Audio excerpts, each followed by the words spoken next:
many years of being sent on missions by the Queen, or on occasion just kind of stumbling into them, the Master Detective starts their own investigation when their friend, Eleanor Coddington, goes missing. Eleanor was last seen talking about going back to her family home and opening it back up after her father closed it down. Upon arriving, the Master Detective learns about a supernatural entity called the Shade, who has essentially taken over the house. It's up to the Master Detective to find Eleanor Coddington, who has been taken by the Shade, and defeat the Shade once and for all.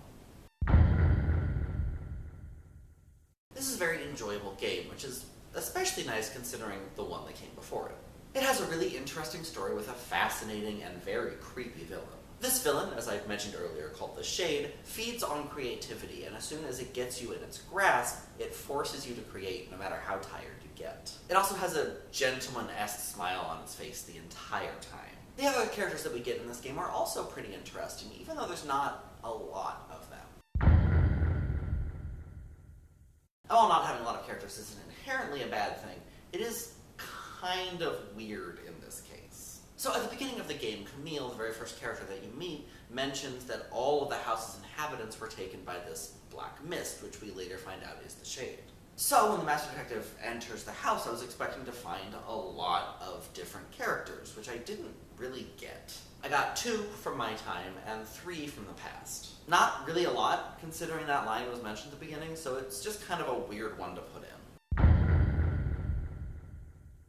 To continue talking about some less than stellar things about the game, I have to return to the villain. As creepy as this villain is in the first part of the game, in the second part, ironically after you get pulled into its dimension, it kind of stops being as creepy because it just kind of vanishes. Other characters talk about how terrible and terrifying it is, but we don't see the Shade again until the very end of the game.